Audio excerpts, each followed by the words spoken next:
दोस्तों आदाब नमस्कार सत श्री अकाल। आपका बहुत स्वागत है आपके अपने शो दानिश की ज़ुबानी पर। कैसे एक मजाक में 3 लोगों की जान चली गई। हर मजाक की एक लिमिट होती है। कोई हल्का फुल्का मजाक करता है, कुछ मजाक के रिश्ते होते हैं, जैसे देवर भाभी का, नंद भावज का। ज़्यादातर लोग 1 अप्रैल मनाते हैं, उसमें मजाक करते हैं। पहले के ज़माने में लोग मजाक करते थे तो उनको बर्दाश्त भी होती थी, लेकिन आज की तारीख में अगर आप किसी से मजाक करें तो मजाक कब एक लड़ाई में तब्दील हो जाए, इस बात का आप अंदाज़ा नहीं लगा सकते। आज की कहानी है केरल की, एक मजाक के ही ऊपर है। कैसे एक मजाक में 3 जानें चली गईं। एक बड़ी अफ़सोसनाक कहानी है। स्टेट है केरल, ज़िला है कोल्लम और गांव है कुल्लू भदक्कल। वहाँ एक पुलिस स्टेशन है, छतरनूर पुलिस स्टेशन। वहाँ पर एक कंप्लेंट आती है कि जो एक कूड़ा घर है, वहाँ पर एक नवजात बच्चा पड़ा हुआ है और कुछ कुत्ते उसके आसपास घूम रहे हैं। पुलिस फ़ौरन गाड़ी लेकर वहाँ पहुँचती है, जाके उस बच्चे को उठाती है, उन कुत्तों से उस बच्चे को बचाती है और फ़ौरन उस बच्चे को अस्पताल में भर्ती कराया जाता है। वहाँ जाकर पता चलता है कि बच्चे की मौत हो चुकी है, क्योंकि बच्चा तभी का पैदा हुआ था और उसको कूड़े घर में फेंक दिया गया। तो ज़ाहिर-सी बात है, वहाँ पे काँच वग़ैरह बहुत सारी नुकीली चीज़ें होती हैं, वो बच्चे के चुभ गईं और बच्चा मर गया। अब ये देखकर किसी को भी बहुत अफ़सोस होगा और गुस्सा आएगा। तो पुलिस फैसला करती है कि उसको ढूँढा जाए जिसने ये हत्या की है और उस पर हत्या का ही मुकदमा चलाया जाए और उसका पता लगाया जाए। तो इसकी इन्वेस्टिगेशन पुलिस चालू करती है और उस थाने के और जितने भी अस्पताल से वहाँ पता कराया जाता है। उसके बाद में जो आस-पास के गाँव थे, वहाँ पर कितनी महिला प्रेग्नेंट है, उनकी इंक्वायरी करी जाती है, पता लगाया जाता है। फिर उनके बच्चों का पता लगाया जाता है।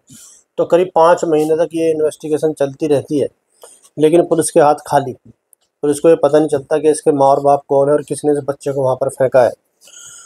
लेकिन जो पुलिस अधिकारी थे उनको ये बात एक चुभी हुई थी और उनको ये बहुत बुरा लगा था कि एक बच्चा जो अभी दुनिया में आए हुए कुछ घंटे हुए हैं उसको, और उसकी इतनी दर्दनाक मौत, और वो भी उसके पेरेंट्स ने। तो जो पुलिस अधिकारी थे उनको एक तरीके से उन्होंने जिद थी कि इसको पकड़ना है और उसको उसकी सही जगह जेल में पहुंचाना है। किसी ने एक मासूम के साथ इतना बुरा दुर्व्यवहार किया है। तो काम थोड़ा मुश्किल था, लेकिन पुलिस एक फ़ैसला लेती है कि यहाँ पर जितने भी परिवार हैं सबका डीएनए कराया जाए और उस बच्चे के डीएनए से मिलाया जाए, जिससे पता चलेगा ये बच्चा है किसका। काम शुरू होता है, जो महिलाएं, पुलिस ऑफिसर और पुरुष सब लगाए जाते हैं और सबका डीएनए शुरू हो जाता है, क्योंकि बच्चे का डीएनए उनके पास था ही। और धीरे-धीरे कुछ दिन गुज़रते हैं तो एक से डीएनए मैच हो जाता है। उसका नाम था रेशमा। तो रेशमा से उस बच्चे का डीएनए मैच 100% मैच होता है और अब पुलिस उसको पकड़ती है। इसी बीच उसका पूरा परिवार, उसका पूरा ससुराल उसके साथ पुलिस के खिलाफ जाता है। वो कहता है कि ये तो कभी प्रेग्नेंट थी नहीं, होती तो हमें पता चलता, क्योंकि हमारे साथ रह रही है। और ज़ाहिर-सी बात है, पता चल जाता है कोई किसी भी महिला का। और जो उसके साथ रह रहे हैं, उसकी नंद हैं, भावज हैं, सास हैं, सब हैं। सब कह रही हैं कि ये थी ही नहीं प्रेग्नेंट, तो इसका बच्चा कैसे हो सकता है। लेकिन डीएनए तो डीएनए 100% मैच था और पुलिस रेशमा को उन सब से छुटाकर पुलिस लाती है, स्टेशन लाती है और उसको अपने तरीके से उससे पूछताछ शुरू करती है, क्योंकि इसमें कोई शक की गुंजाइश नहीं थी। अगर डीएनए 100% है तो फिर दुनिया कुछ भी कहे, ये रिपोर्ट कभी भी झूठी हो ही नहीं सकती। अब पुलिस टॉर्चर शुरू करती है और रेशमा टूट जाती है और वो बताती है कि हाँ, वो बच्चा मेरा ही था और मैंने ही उसको वहाँ पर फेंका था। अब उसके परिवार को बुलाया जाता है और उसके सामने कहलवाया जाता है इस बात को, और अब उससे सवाल यही था कि तुमने ऐसा क्यों करा और वो बच्चा किसका था। तो रेशमा बताती है कि वो जो उसके पति थे विष्णु, वो विदेश रहते थे, गल्फ़ कंट्री में रहते थे। बच्चा उन्हीं का है और वो उसकी माँ है। तो दूसरा सवाल ज़ाहिर-सा एक यही है कि अगर बच्चा तुम्हारा ही है, तुमने कोई गलत काम नहीं करा है, किसी और का नहीं है, तो फिर तुमने इसको, अपने ही बच्चे को तुम्हारी शादी भी हो चुकी है, तुम्हारा पति भी है, बच्चा बच्चा तुम्हारा ही है, तुम दोनों का है, तो एक नवजात बच्चे को इस तरह कूड़ा घर में तुम्हारा फेंकने का क्या मतलब है। अब कहानी यहाँ से कुछ और ही सामने आती है। तो रेशमा बताती है कि क्योंकि पति साथ में रहते नहीं थे, वो विदेश रहते थे और बहुत दिनों में आते थे, तो वो सोशल मीडिया पर एक्टिव हो गई। अब वो एक फेसबुक पर एक अपना अकाउंट बनाती है और वहाँ पर बहुत सारे फ्रेंड, देश के विदेश के, आसपास के शहरों के, अलग स्टेट के, क्योंकि अब आज की तारीख में आप देखोगे तो इतने आपके फिजिकल दोस्त मिलेंगे नहीं जितने आपको सोशल मीडिया पर मिलेंगे। सोशल मीडिया पर आपको 50-50 हज़ार दोस्त मिलेंगे एक ही आदमी के, और हकीकत में आप देखोगे तो उसके 5 दोस्त भी नहीं होंगे।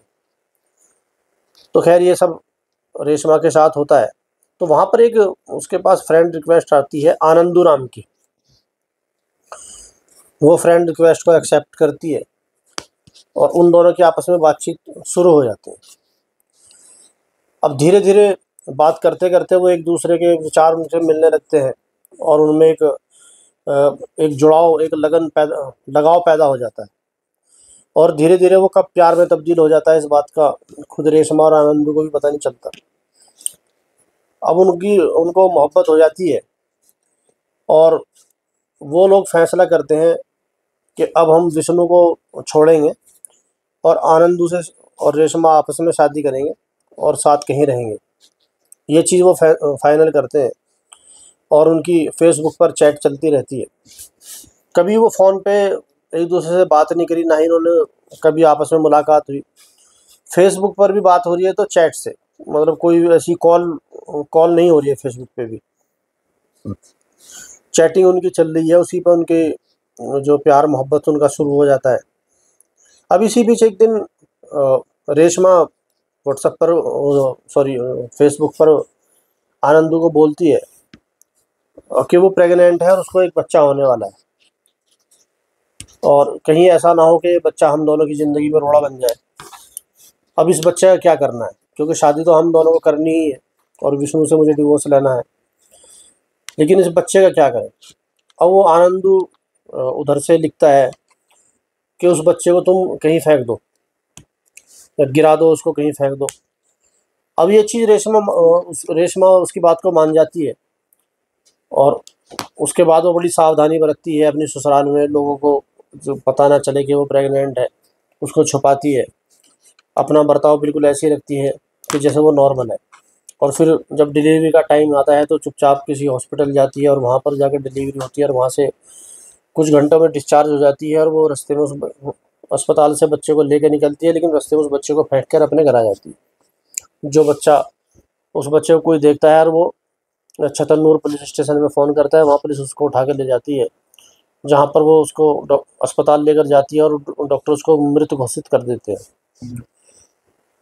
रेशमा को अरेस्ट कर लिया जाता है क्योंकि एक मासूम की मौत का मामला था। पुलिस को पहले ही उस पर बहुत गुस्सा था। 5 महीने बाद वो पकड़ी गई थी। अब दूसरा अगर इसका कोई अपराधी था तो आनंदू था। अब पुलिस उसका जो सोशल मीडिया अकाउंट था फेसबुक का वो खंगालती है, उसमें आनंदू नाम का आदमी मिलता है और पुलिस उसका आईपी एड्रेस चेक करती है तो पता लगता है कि वो तो इस नाम का कोई आदमी है ही नहीं। और उसमें जो नाम मिलता है, जो रेशमा की ननद होती है एक आर्या और एक उसकी भतीजी होती है गरिश्मा, उन दो आर्या के नाम से उसकी आईडी होती है। अब पुलिस उसको आईडी को चेक करती है तो पता लगता है ये तो रेशमा की नंद है, और नंद से पता लगता है कि उसकी एक भतीजी गरिश्मा है। उन लोगों ने एक फेक अकाउंट बनाया आनंदू नाम का अपने असली सिम से और रिक्वेस्ट अपनी भाभी को भेज दी। अब दोनों का, वो उससे मजाक कर रही है कि देखते हैं भाभी क्या रिप्लाई करती है, और रेशमा उसको सीरियसली लेती है क्योंकि आईडी जेंट्स के नाम थी, आनंदू के नाम से थी, और रेशमा से वो बिल्कुल उसी तरीके से बात करती हैं जैसे एक लड़का करता है प्यार मोहब्बत में। और उनको अपनी भाभी का टेस्ट भी पता होता है कि उनको क्या चीज़ पसंद है, क्या चीज़ नहीं पसंद है। तो उसी आधार पर आनंदू बन के एक नंद अपनी भाभी से बात कर रही है और वो सारी वही बातें कर रही है जो उसको पसंद है। और वो उन्हीं बातों की वजह से उसमें उन दोनों को आपस में प्यार हो जाता है। रेशमा को आनंदू से प्यार हो जाता है। वो सोच रही है कि दूसरी तरफ आनंदू है, लेकिन होती उसकी ननद है, आर्या है। अब ये सब चलता रहता है। इसी बीच में एक दिन रेशमा आनंदू को बताती है कि वो प्रेग्नेंट है। अब ये सुनकर जो आर्या होती है उसकी ननद, क्योंकि वो एक ही घर में एक साथ ही रहते हैं, और उसकी भतीजी एक ग्रीष्मा होती है, दोनों हंसते हैं। कहते हैं कि भाभी अब हमारे साथ मजाक कर रही है, हम तो इसके साथ मजाक कर ही रहे थे, लेकिन भाभी अब हमारे साथ भी मजाक कर रही है, क्योंकि अगर वो प्रेग्नेंट होती तो हमें दिखाई देती। तो वो ऐसी मजाक में कह देती है कि अगर है तो तुम उसको फेंक दो। अब रेशमा को लग रहा है ये आनंदू ने बोला है कि फेंक दो, क्योंकि रेशमा बिल्कुल सीरियस है इस मामले में, क्योंकि वो सचमुच प्रेग्नेंट थी। और उसको लग रहा है कि आनंदू ने बोला है, और वो उसकी बात मान लेती है, सीरियस ले लेती है, और उस बच्चे को फेंक देती है। इधर आर्या को, ननद को, ये लग रहा है कि भाभी मजाक कर रही है, और मजाक मजाक में वो बोलती थी कि उसको फेंक दो। अब यहाँ पे पुलिस को ये क्लियर हो जाता है, क्योंकि उसके अंदर चैट होती है कि आर्या ने ही ये चीज़ बोली थी। तो अब पुलिस एक समन भेजती है आर्या को, और उसकी भतीजी जो ग्रीष्मा होती है उसको।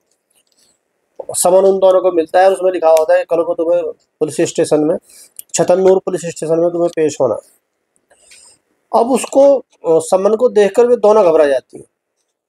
अगले दिन उनको पेश होना है। अगले पुलिस वाले अगले दिन उसका इंतजार कर रहे हैं कि दोनों आएंगे, लेकिन उन दोनों आने की बजाय एक अफसोसनाक खबर आती है कि पास की नदी में 2 महिलाओं की लाश मिली है जो डूब के मरी है। पुलिस वहां पर पहुंचती है, बॉडी को बाहर निकाला जाता है, तो देखते हैं कि वो आर्या और गरिश्मा दोनों हैं। अब पुलिस खुद हैरान कि ये क्या हुआ, हमें तो इनसे थोड़ी सी जानकारी लेनी थी, और इन्होंने तो आत्महत्या ही कर ली। फिर लोगों से पता करा जाता है कि किसी को इन्होंने डुबोया है, या हत्या है, या सुसाइड है। तो लोग आसपास के जो किसान हैं वो देखते हैं कि नहीं, ये दोनों हमने जाते हुए देखा है, उनको हमने कूदते हुए भी देखा है। तो पुलिस को ये चीज़ क्लियर हो जाती है कि दोनों ने सुसाइड किया है। अब पुलिस इस केस को खोलने के लिए भी ये चीज़ें देखती है। जब फेसबुक चैट देखती है तो उसके अंदर होता यही है कि आर्या को ये लग रहा था कि भाभी नाराज मजाक कर रही है हमसे, और भाभी को, जो रेशमा थी, उसको ये लग रहा था कि ये आनंदू बोल रहा है, और वो उसको सीरियस लेती हैं। लेकिन ये जो भी हुआ था मजाक में हुआ था, और इसके अंदर अगर वो पुलिस उनको दोनों को, जैसे उसने समन भेजा था और वो स्टेशन आ भी जाती और बात करती भी, तो उसमें उनको ऐसी कोई सज़ा होने वाली थी नहीं, क्योंकि वो एक मजाक उनका चल रहा था, और उस मजाक में एक ही घर में वो रह रही थी। तो उनको लग रहा था कि भाभी हमसे मजाक कर रही हैं, और उन्होंने इसी मजाक में बोल दिया कि तुम उस बच्चे को फेंक दो। लेकिन अब उनको मरने से पहले दोनों को, आर्या को और गरिमा को, ये लग रहा था कि ये तो बहुत बड़ी दिक्कत होगी अब, क्योंकि भाभी तो पहले ही पुलिस स्टेशन में है। अब अगर उनको ये, पुलिस को ये पता लगेगा ये वाला आइडिया हमने दिया था बच्चे को फेंकने का, तो हम दोनों को भी पुलिस बंद कर लेगी, और हम पे भी हत्या का आरोप लग जाएगा। इस डर की वजह से उन्होंने नदी में जाकर कूद कर सुसाइड कर लिया। तो एक मजाक जो बिल्कुल एक नॉर्मल तरीके से शुरू हुआ, और कैसे उसमें एक बिल्कुल एक नवजात बच्चे की मृत्यु हुई शुरू में, और उसके बाद उन दोनों की मृत्यु हुई। तो मजाक में क्या क्या हो सकता है।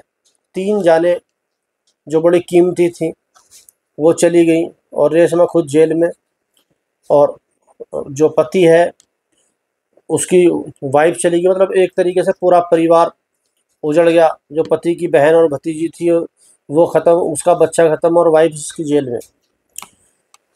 तो ये थी आज की कहानी। कहानी पर अपना राय मशवरा और आपके जो सवाल हैं, सुझाव ज़रूर कमेंट में भेजें, और चैनल को लाइक और सब्सक्राइब करें। कल आपसे मुलाकात होगी किसी नई कहानी के साथ, कल शाम 7 बजे। तब तक अपना और अपनों का ध्यान रखें। बहुत बहुत धन्यवाद।